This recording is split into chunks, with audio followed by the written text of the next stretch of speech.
It's Anastasia, and tonight I was inspired to come on and talk a little bit about immunity.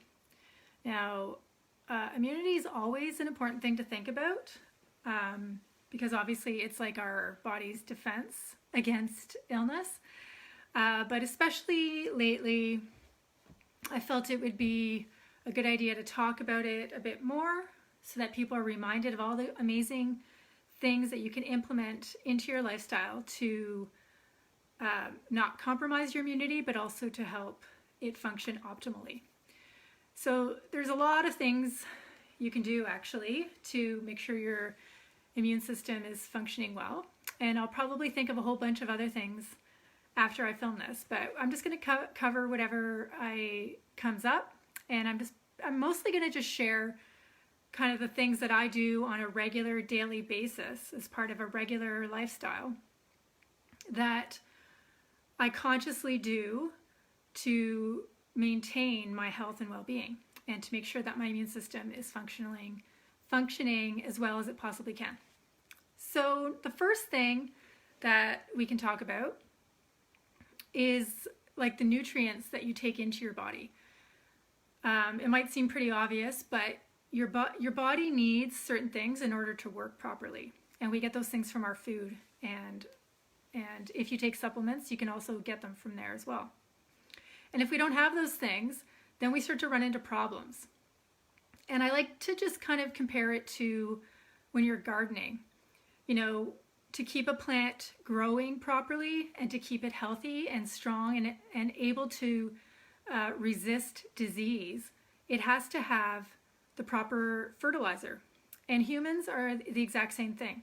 And we also get this sort of thing from our water, but and the air. So, well, that not really nutrients from the air, but oxygen and life force, vitality from the air. And yeah, so if you're not eating a diet that's nutrient rich, then you're not going to get the nutrients that you need. So the first way to get all the nutrients into your life, into your body, is to focus on eating real food. Now that might seem obvious to some of you, but to a lot of people, they rely on packaged convenience foods that are really heavily processed and therefore are not getting the proper amount of nutrients in their diet. And you know, if you think about that over the years, that leads to serious deficiency.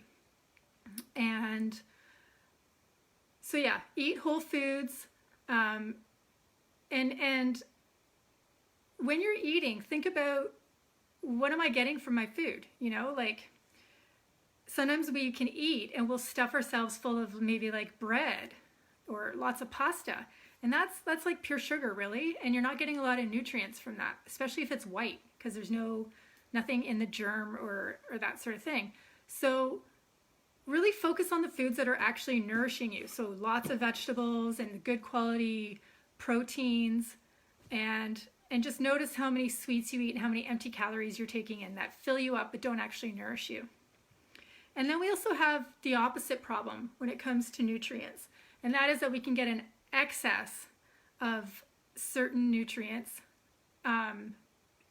like low quality fats and sugar. So I kind of already touched on the sugar part, but fats is a really important topic. So we've kind of been brainwashed. What do you know? We've been brainwashed. But especially when it comes to our health and nutrition, we've been brainwashed to demonize saturated fats, and we've kind of been pushed by the food industry to consume a lot of refined vegetable fats like canola or just vegetable oil. You know, the ones in the plastic bottles that are, basically the really highly processed refined vegetable oils that you typically buy in the supermarket.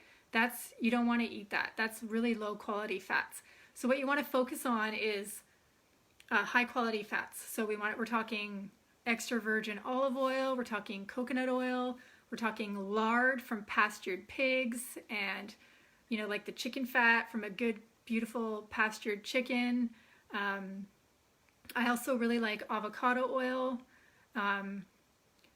Those are the main, and butter. good quality organic grass-fed butter. Those are like, should be the bulk of your fats, and the rest of them, just get rid of them. All right, so that's diet. I mean, I could go on and on and on and on about diet, but I'm just going to try and keep this condensed. If you do want to know more about how to make the switch to a real foods diet, I actually have a course on my website, and it's called Detox Your Diet in 7 Days, and I go into complete detail about what constitutes a healthy whole foods diet. So if you want to know more about that, head over to my website and you'll find it there. So the second thing I want to talk about in terms of immunity is proper sleep. Sleep is essential for our well-being. It's when our body rests and it heals. So it's like an active healing time. It's when our brain, it gets a chance to detoxify, and all those neurotransmitters that were firing all day, it just gives our body a chance to reboot. And what else was I going to say? Yeah. So sleep is really important for your immunity, not to mention your mood. But it's kind of ironic because in times of high stress in your life, you might have interrupted sleep. And so it's challenging because you know you really need your sleep, but you're stressed out. And when you don't get sleep, it affects your immunity. And it's like this vicious cycle. So really, and there are ways that you can help yourself to sleep. Now, being very active during the day helps because then you're actually tired when you go to sleep.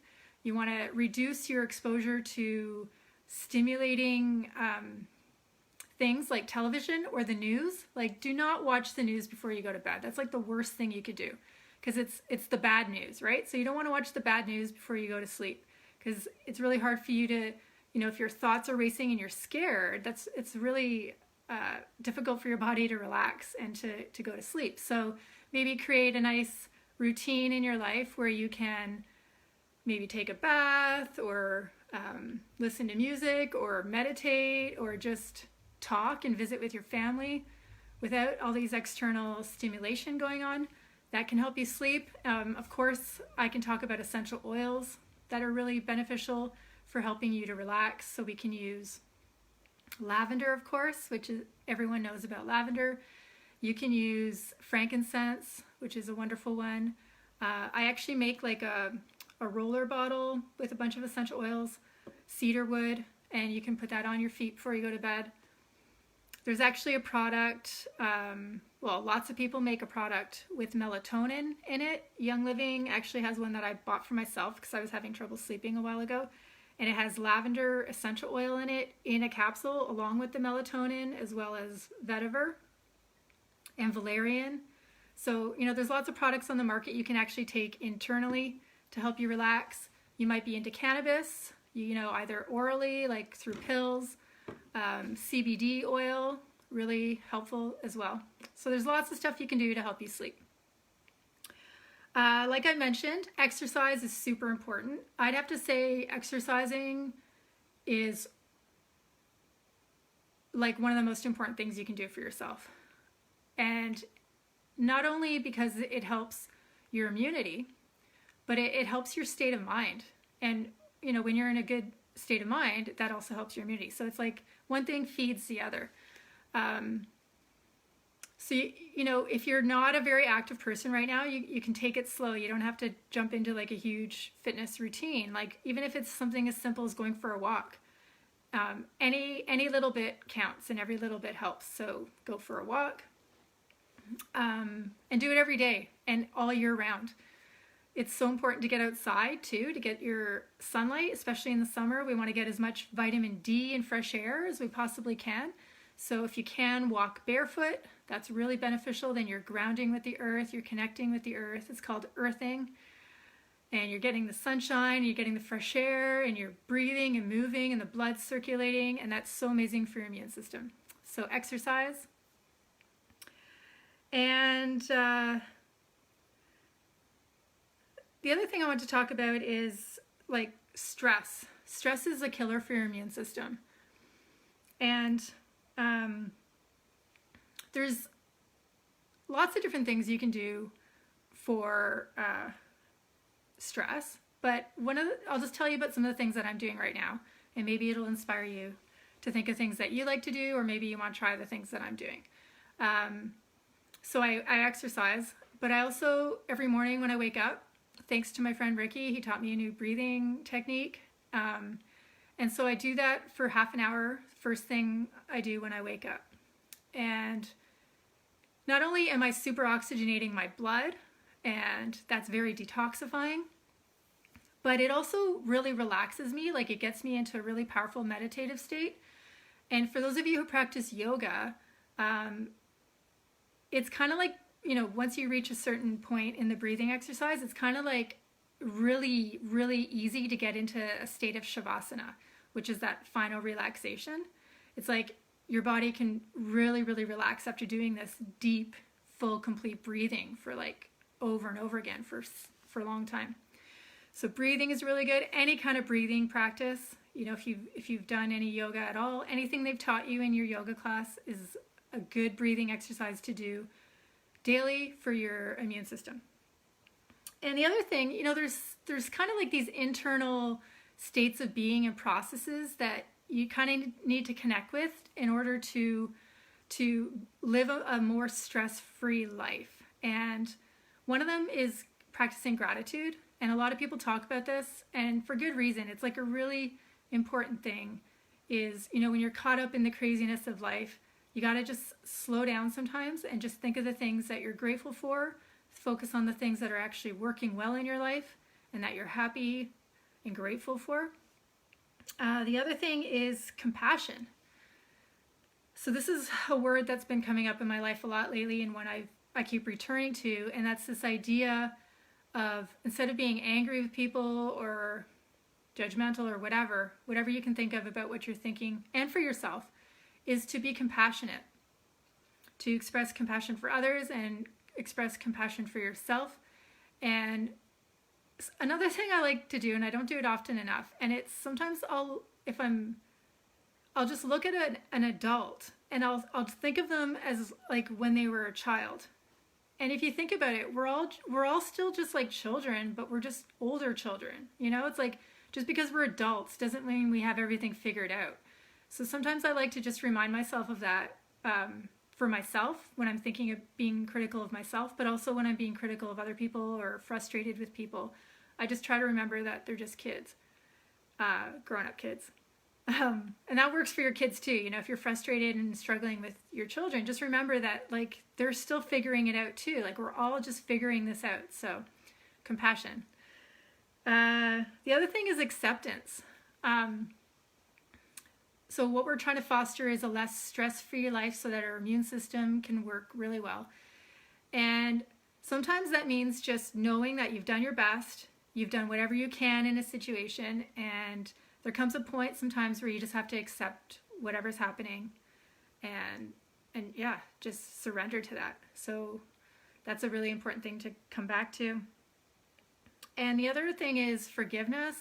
I kind of did a post about this on my Facebook today.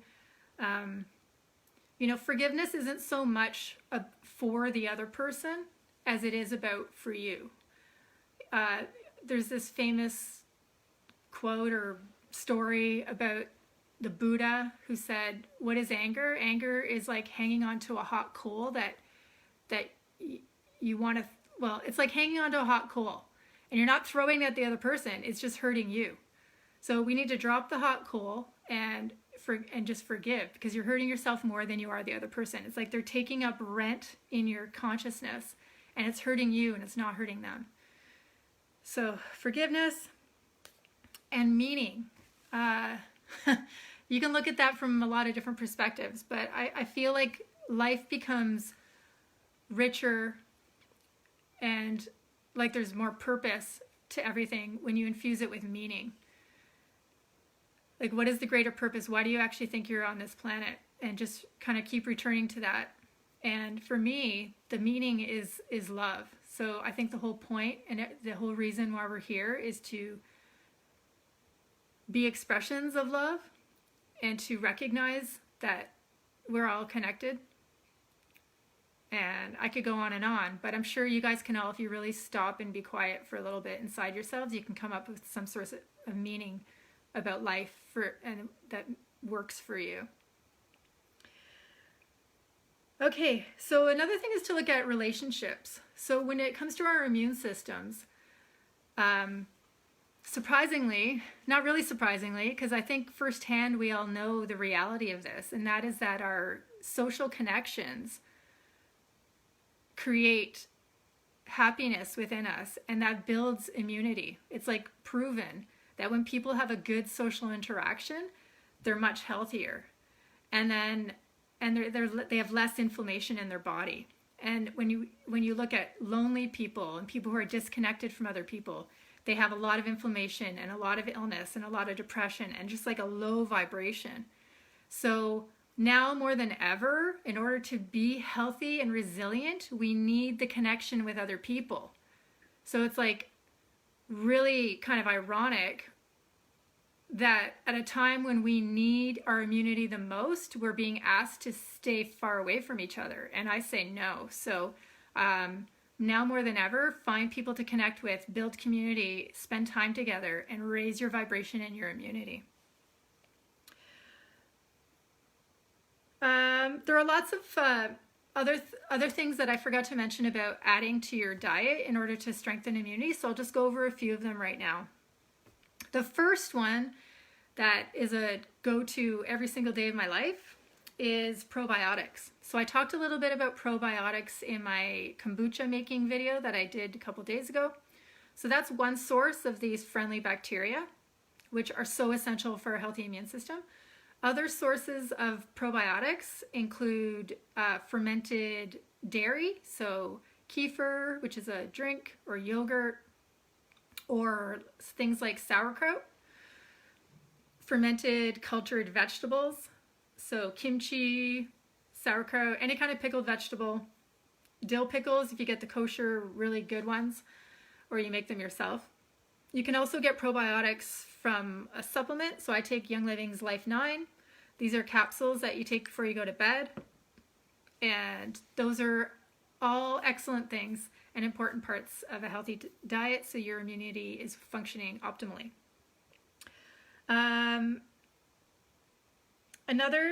Other important nutrients for healthy immunity are zinc and vitamins A and D.